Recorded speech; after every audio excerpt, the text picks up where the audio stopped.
Welcome to Pod Forest, where forest pros discuss forest woes. Our goal is to communicate with private landowners on a variety of forest health issues to support management and stewardship of your lands. In this podcast, we'll be discussing important topics in forest health with experts in multiple fields. Thanks for tuning in, and enjoy this episode of the Pro Forest Pod Forest. All right, welcome back, everybody. Today, we're joined by Dr. Heather Alexander, a professor of forest and fire ecology at Auburn University, studying how fire drives forest dynamics. And we're going to spend our time today talking a bit about fire regimes. So y'all might remember we had Dr. Ludi Bond from the University of Florida some time ago talking about prescribed fire. We're going to take a little bit of a step back and talk in a more broad sense about fire regimes and how this influences forest dynamics, maybe touch a little bit on forest ecology and disturbances a little bit, taking a bit of a larger view at fire in this context. Heather, thank you so much for being with us today. Thanks, Tyler. I'm glad to be here. I'd mentioned the phrase fire regime. I had taken prescribed fire training quite a few years ago. Some of my research deals with prescribed burns from a more of a social background, or more social standpoint, I should say. But I was curious for our listeners who kind of come from all sorts of places, what exactly is a fire regime when we're talking about this? So a fire regime it's a term that describes the general characteristics of fires that happen at any particular location over an extended period of time, so decades or centuries. So it's basically a general characterization, both spatially and temporally, of the types of fires that happen in terms of the size of the fire, the frequency of the fire, its intensity, severity, seasonality, whether it's in the growing season or dormant season. Does it tend to be a surface fire or a ground fire or a crown fire? Those are the things that we think about. So it's not just looking at a single fire event and what happened then, but it's looking on average, what does the fire at a particular location look like? And when we're saying fires at a particular location, what sort of scale are we talking about? Are we talking ecosystem specific, regional specific? Like, are there multiple types of, or multiple different fire regimes in like the Southeast US, for example? Yeah, so we usually think about it at the ecosystem level. And Okay. in the southeastern US, we have a variety of different fire-dependent ecosystems, longleaf pine, shortleaf pine, upland oaks / pine.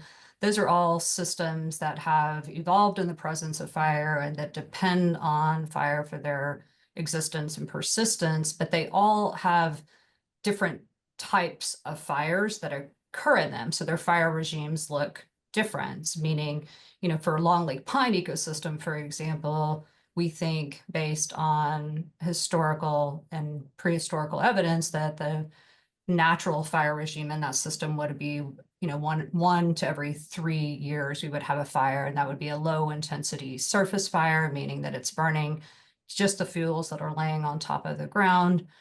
And that frequent low intensity surface fire would keep things relatively open and keep the stands pretty low density in terms of number of trees.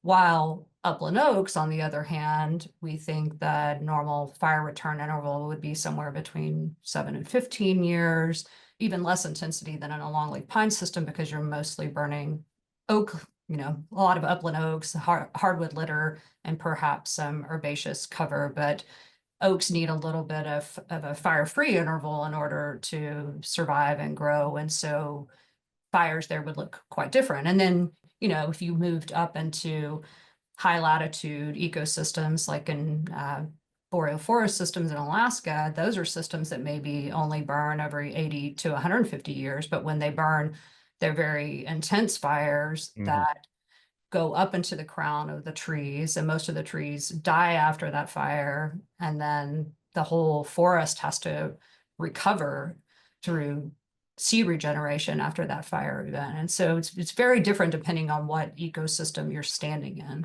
So a lot of these are sort of ecosystem characteristics, species compositions, say from the Southeast, like we're prone to thunderstorms and lightning strikes. So these are the sorts of things that influence fire regimes.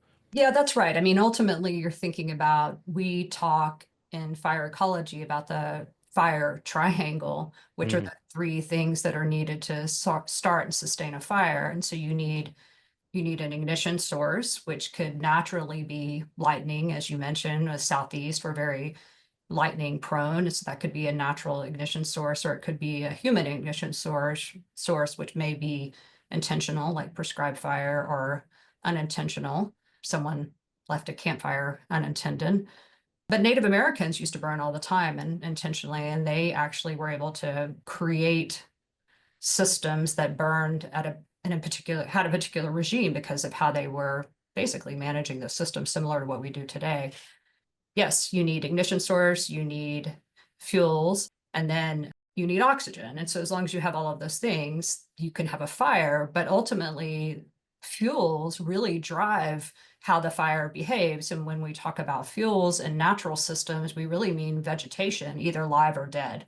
Hmm. That's our primary fuel source. And that fuel source is highly variable depending on whether you're standing in a longleaf pine ecosystem or in a grassland or in a upland oak forest. And so all of those things come into play when you're thinking about fire regimes. Right. And you'd mentioned Native Americans and historic use of fire. So management objectives can also play a direct role in fire regimes. Yeah, that's right. I mean, ultimately, one thing I should have said that's really important is climate. And so Hmm. climate slash weather, that affects not only the vegetation that's growing there and how much of it there is, but climate influences weather dynamics in a way that determines how fire behaves. And so it's a very hot and dry climate, you're going to have a very different fire regime than if you have a very cool, moist climate. And so managers, we manipulate fuels mostly to regulate the type of fire regime that's in a particular ecosystem. We also have prescriptions for when we burn, where we only burn under certain weather scenarios so that we can control how weather is influencing fire behavior.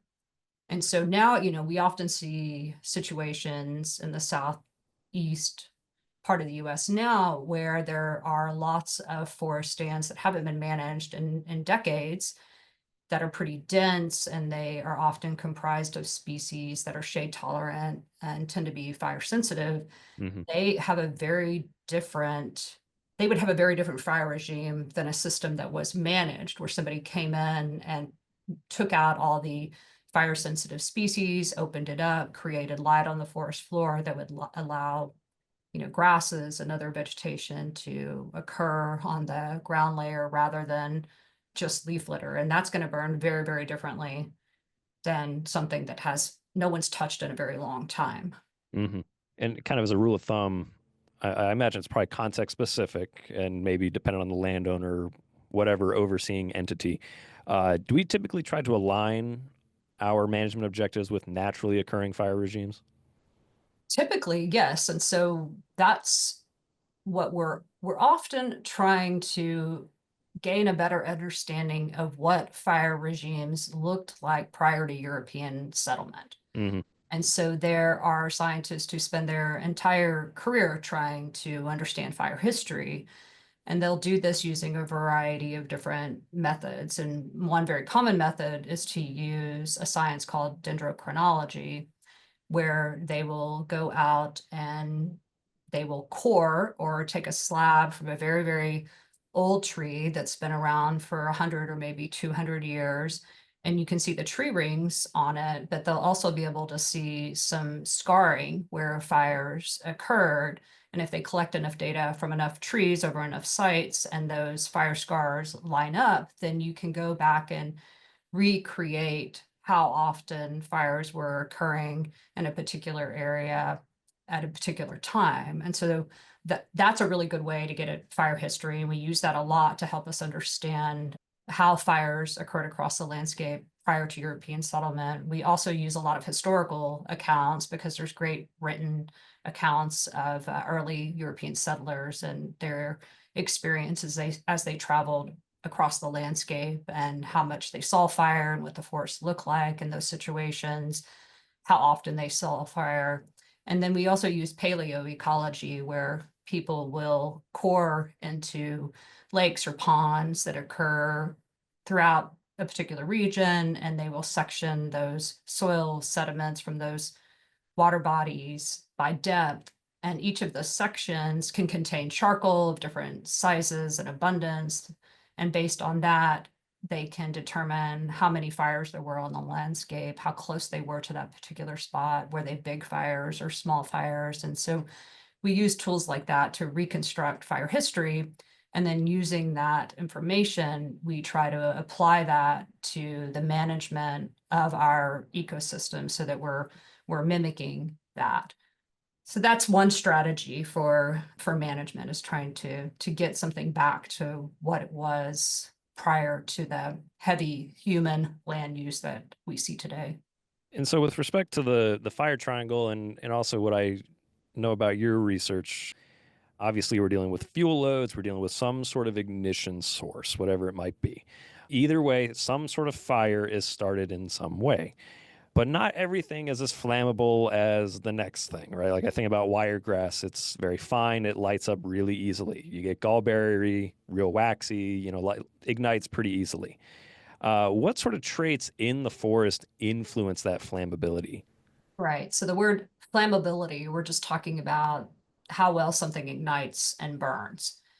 And in most of the systems in the southeast, the fuels that we're talking about are either leaf litter from trees, understory vegetation that's either a grass or a forb or a low growing shrub that's live, or down woody debris, which comes in all different size classes and, of course, different species. In order to determine how well something burns, how flammable it is, we often consider the morphology and the chemistry of those fuels. So, for example, if you're thinking about leaf litter, how the leaf is shaped, how much surface area it has, how much lobing there is in the leaves, if it's a hardwood, whether or not the leaf curls or lays flat on the ground. These are all properties that determine whether or not the leaf has an ignition point that could easily catch fire, whether or not it creates a very high bulk density fuel bed, so it lays very flat and compact that tends to hold a lot of moisture.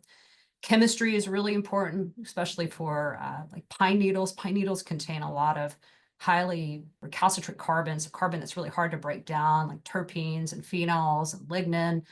Those things tend to burn really well. Like we're talking about the waxy oils in a lot of southern shrubs. And so those things tend to be, that chemistry makes them very, very flammable. With woody debris, it's more like size is super important, right? Things that are really small tend to dry out faster and they'll burn more easily. Things that are big, it takes them much longer to cure and dry out. Of course, when they do, under the right conditions, they can be really flammable, but they also can hold a lot of moisture and oftentimes will actually impede the movement of fire and serve as fire breaks on the ground rather than causing the fires to be more intense. Understory vegetation is really important. Grasses are highly flammable. They have really high surface area, a lot of ignition points, a lot of aeration in them. And so that creates a lot of oxygen for the fire to move through. And so we're thinking about those sort of morphological and chemical traits that are really, really important for influencing, just the immediate effects of ignition, but like how much moisture is in that fuel, because moisture is so important for Mhm. determining not just ignition, but spread and consumption and consumability, all the things that we think about when we think about flammability. So you'd mentioned woody debris, and that's been a, dare I say, hot topic. Being at Auburn, being in the Southeast, you're certainly familiar with hurricanes. Living in Florida my whole life, intimately familiar with hurricanes at this point. But following Helene last year, I understand there's quite a bit of woody debris on the ground. And we've heard from Dr. Ludi Bond earlier in the show about prioritizing certain managers and landowners prioritizing the removal of that woody debris because it's going to be a much bigger problem to deal with when it comes to either trying to get prescribed fire on the ground or a wildfire going through. So I was hoping we could talk a little bit about how these disturbances, such as major hurricanes, might impact these fire regimes, especially over time. Sure. So our lab has been thinking about this lately, and you're absolutely right. Wind disturbances in the southeast go hand in hand. And so there's all sorts of interesting questions to think about when you think about disturbances coming together and interacting. Things can go a variety of different ways. We have a couple of studies where we've been looking at how restoring fire to wind disturbed, both hurricane and tornado disturbed forest influences fire behavior and fuel consumption. When there's a lot of down wood on the ground, it depends on the weather surrounding the fire. If things are pretty moist and moderate in terms of PDESI, the Palmer Drought Severity Index. Having a lot of wood on the ground actually slows fire down because it tends to hold a lot of moisture and it can basically, like I said, serve as a fire break. And so we've seen this a lot where we'll ignite a fire, there's a bunch of down wood, and as soon as the flame gets there, it might just trickle around it and move really slowly, but it doesn't cause this massive conflagration that you might have expected in other circumstances. Now, I've seen the other end of things where it's been really, really hot and dry for some period of time. And those are the conditions I think we're most worried about, especially with scenarios like Helene, where you've got thousands of acres of down debris across the ground, and you've got these systems that they need fire, they depend on fire, and then you get a really, really dry period like we had in February and March, where we went weeks without anything. And then we had windy conditions. And those are the situations where having that down wood on the ground becomes really problematic. We're having this interesting situation where, the Southeast, we do more prescribed burning than any other region in the country. We're pretty good at it. And we understand the importance of fire, both to maintain our desired fire dependent ecosystems, but also for fuel management. But there's still a lot of the region that hasn't been touched with fire or only partially been touched with fire for a very long time. And so many of our stands are overstocked. They're very dense. And while many of those dense stands are occupied by these shade tolerant, fire sensitive species I mentioned earlier that tend to have traits that make them not super flammable under moderate conditions, under the conditions that we typically implement prescribed fires, having those species dominate the mid-story and understory of a stand is a problem because they aren't very flammable and they create shady, cool, moist understory conditions. But when the weather gets drier and warmer and you have an unintentional ignition source, then those stands basically just become tinderboxes for Hmm. wildfires. And that's what we're seeing in many stands across the region, where under prescribed fire conditions, stands are becoming harder to burn because of all this densification, we call it, or mesification. But then when things get on the edges of the climate that we're used to in terms of being warmer and drier, then we're having more fires. And then you put all the hurricanes and tornadoes on top of that, bringing that wood down because we have these densely stocked stands that contain a lot of wood, and then that wood gets laid down on the ground, then you're creating very complicated and challenging conditions. And so, in some of these worst case scenarios, well, I suppose it could actually go either way. I suppose if you have woody debris that is inhibiting fire going through an ecosystem, or it's been so hot and dry that it's now functioning as an exacerbated fuel source, perhaps. Are there, perhaps with some of your research that your lab's doing, impacts on either the structure, composition, functionality, or ecosystem services in these ecosystems as a result of these altered fire regimes? Yes, well, so there's an impact of the wind disturbance to begin with, Hmm. right? Because you're typically losing a lot of your overstory and midstory trees. And so the stand usually opens up, and that light tends to not only allow fuels to dry out faster, but it tends to promote the growth of understory vegetation. So these grasses and small shrubs that I mentioned earlier, and many of them happen to be pretty flammable. And so you're creating more surface live vegetation fuels by opening up the canopy. You may also be altering the conditions for tree regeneration, Hmm. depending on the type of forest that you're in. We've noticed, particularly in coastal slash pine forests, that have a lot of microtopography, so a lot of like sort of ups and downs in the ground and places that will hold water, especially when the trees are lost, because trees suck up so much water, right? So when they're down, things tend to get wet.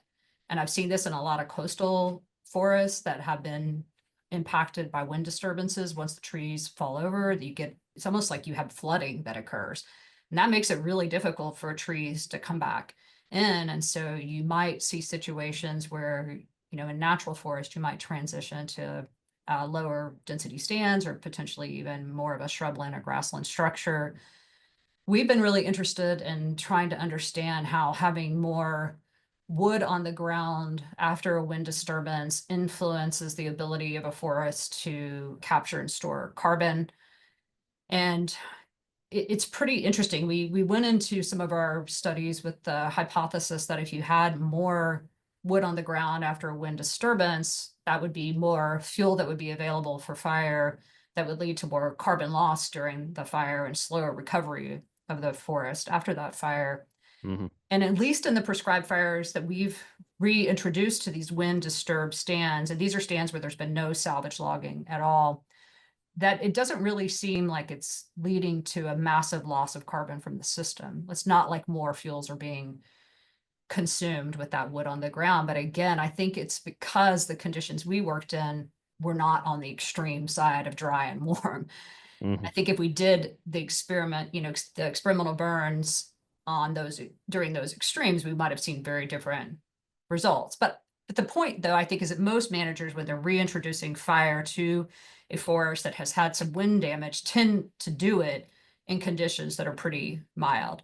What is worrisome is if there was an unintentional ignition source during a very warm and dry period that might lead to very, very different circumstances than a prescribed fire. So, in light of perhaps increased frequency of disturbances and increased severity of these disturbances, such as hurricanes, some of the people we've spoken to on the show and sort of anecdotally have really hammered the point of forest resilience. And I was curious about your perspective, especially when we're talking about fire ecology or fire regimes, how we might be able to foster resilience in these systems. Yeah, I think about that a lot. And I think there are a couple things. And one of the things that is heavy on my mind is the status of most of our forest in these unmanaged conditions. And again, like I said, I think we're doing really well in the Southeast with Hmm. reintroducing fire to many of our forest stands, but there are still many, many areas that haven't seen fire in a really long time. Those are the stands that I'm most concerned about. Interestingly, those stands, they can store a lot of carbon, which is important to some people, but that is carbon that is very vulnerable, meaning if it does get knocked down by a hurricane or tornado, it's going to be potentially catastrophic loss of that carbon, not only because the trees are falling to the ground, but because they're either eventually going to get ignited in a wildfire or prescribed fire, or they're going to decompose and that carbon will be pumped back into the atmosphere. And so what I usually tell people, my advice is that if we want to build resilient forest, we need to be actively managing them. We need to be thinning our forest. We need to be reducing tree density. We can't have super high mid-story, understory density. The more trees we have, densely stocked together in our natural forests, the more potential we have for pest and pathogen outbreaks, the more potential we have for an unintentional fire to spread into the crown and become very severe and catastrophic. So we need to be thinning the midstory and understory and clearing out some of those trees. And then once we do that, we need to be reintroducing fire back into these ecosystems. We can do this gradually and we can do it under very controlled conditions, and so that we prevent any damage to the system. And ultimately, we're going to end up with some lower density stands, meaning we're going to have the trees further apart. There's going to be more light hitting the ground. We're going to be able to get very low intensity surface fires in there frequently. So when they burn, they just sort of trickle along the ground. They prepare the seed bed. They promote sprouting of nutrient-rich forage. They help with plant biodiversity. That's really important for our pollinators and many wildlife species. And it keeps things from getting out of control. And so that thinning and the returning of fire to our fire dependent forests, which occupy much of the southeastern US, I think is Hmm. critical for building resilient forest ecosystems. Come from a social science background, it's interesting to kind of see some of the mental models and some of the opposition, I should say, to some of this, as some would call it, heavy-handed forestry. You get this sort of sentiment of it's counterintuitive to cut down trees Right. to support forest health. It's Yeah. counterintuitive to a lot of people to light the forest on fire to support Yes. forest health and resilience. And I can't fault somebody for thinking that. Yeah, if you're not familiar with it, it might seem a little counterintuitive. But speaking from my experience with prescribed fire, and of course we've had Dr. Ludi Bond on here as well, really hitting that point home of these prescribed fires are going to help prevent wildfires, among other things. That's a huge, huge point. And especially being in Florida, I'm not familiar with Alabama's sort of population trajectory currently, but I know with Florida, there's 1,000 some odd people coming into the state every day. That's a common statistic thrown around. So we're seeing a lot more development. We're seeing this increased wildland urban interface, and it's making it harder and harder and harder to put fire on the ground. Compounded by the fact that, some of these people coming to Florida might be transplants from Dr. Bond shared a story of somebody from California moving out to Florida, and anytime they smelled smoke, they started having panic attacks. There's an even this other layer to it that most people don't think about. I don't know at what point will there be a point of reckoning. I hope there won't necessarily be a point of reckoning, so to speak, but it is very fortunate here in the Southeast that we are as proficient and efficient at putting fire on the ground. And I love the little friendly competition that Florida, Georgia, and Alabama have with each other on who can burn more acreage. But Yeah, I think Florida's beating us right now, but we're all trying really hard to get a lot of fire on the ground. And I hear your point, and I agree that there is some pushback occasionally, especially when you get out of the southeastern U.S. and it's hard for people to understand. I think this sort of good fire, bad fire dynamic that we're struggling with all the time. And really, in my mind, it's about thinking about these ecosystems within their context and what it is that we value and desire from the ecosystems that we're living among, and then recognizing that many of the things that we want in terms of wildlife habitat or protection of endangered and threatened species, and even timber production, that we have to manage the forest in a certain way. Like I mentioned before, Native Americans were the original prescribed fire practitioners. They were prescribed burning all the time because they understood that fire could create certain conditions. They knew that it would open up the understory, that it would increase the production of soft and hard mass for wildlife, that it would reduce the abundance of ticks and chiggers. One of the most interesting things to me was when I first started working in longleaf pine forest, I had no idea. All my previous research had been in upland oaks in Kentucky and Tennessee, and I'd worked in a lot of forests that hadn't seen fire in many, many decades. And walking through those forests, I would get covered in seed ticks and chiggers, and it was awful. And the first time I went to a longleaf pine forest in Southwest Alabama, I was with their burn manager, and he had on shorts and sneakers. And he just walked straight into the stand. And I looked at him and I said, Ed, are you crazy? Aren't you going to get covered in ticks and chiggers? He was like, no, we burn every 2 or 3 years. We don't have ticks and chiggers. And that's the truth. When fire is on the ground, you don't have that problem. And so fire does so many important things that it's just incredible, really. And the mosaic of landscapes that it creates is so important for biodiversity. Our forests need to be heterogeneous. If we let them all go without fire for decades and decades, they all start to look the same. mhm. If they all start to look the same, then they promote only certain species like that condition. And so we need to have this patchwork or mosaic across the landscape in order to keep all these wonderful, incredible species that we all enjoy on the landscape, as well as all the insects and plants and everything else that go along with it. And so fire is really good at doing that. And it doesn't have to be anything like the crazy stand replacing crown fires that we see out west.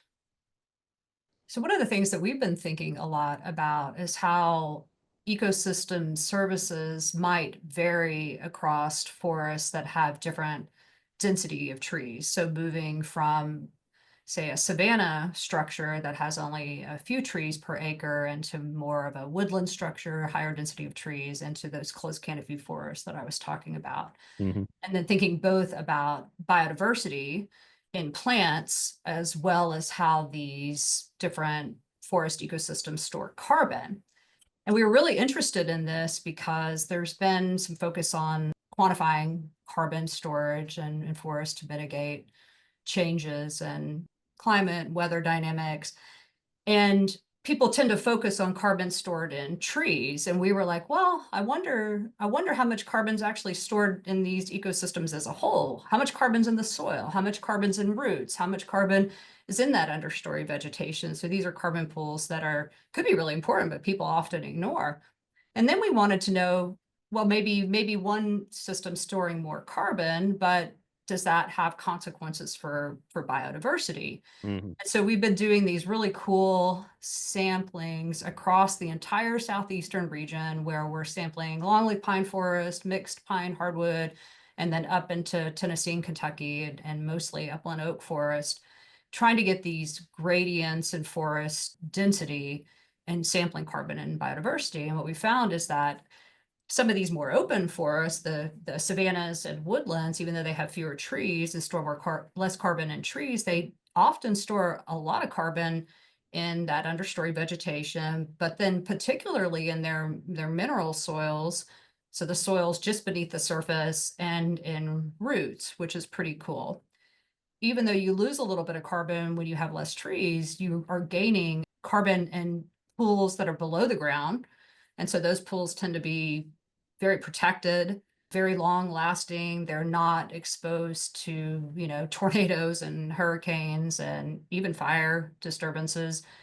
And you get that biodiversity peak, which is really, really nice. And so again, this goes back to this idea that how important it is to have that heterogeneity across the landscape and that mosaic so that you're getting a suite of ecosystem services. You might not have them all in one particular forest type. Sure. But if you have a diversity of forest types, then you can kind of get the good things of all of those different forests.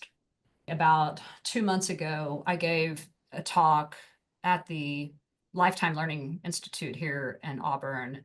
And a lot of the people in the audience were sort of taken back by this idea of opening up forest. But I offered to take them out in the field and to show them some of our stands that had been treated with fire and to compare them to stands that hadn't been treated to fire and to do a demonstration. And once Hmm. they came out and saw this and saw what fire could do and how actually mellow the prescribed fires are that we're doing, they were like, oh, okay, I get this. And so, I was talking to one of them and he was like, I love all the mountain laurels and the rhododendrons and the closed canopy forest. I don't want to get rid of those. And I was saying, I'm not asking you to get rid of them. We want to keep some of those. We just don't want everything to be that. Yeah, I appreciate the activities of doing these demonstrations. I mean, I'm certainly biased. UF has done Fire Fest, and listeners have heard us talk about this before with Ludi Bond. But it's one of those things that I think we can tell people all day, every day of the importance of fire. But until they actually see it and experience it firsthand, that mental imagery is going to be wildly different than what's actually happening on the ground, I think. But I think that's a great spot to sort of wrap up. There's a lot of very exciting, very relevant research happening out of Auburn in the Fire Ecology Lab, especially as we're getting into hurricane season here. Heather, thank you so much for being on the show with us today. Thank you. I appreciate the opportunity. And folks, thank you for listening, and we will see you in the next one.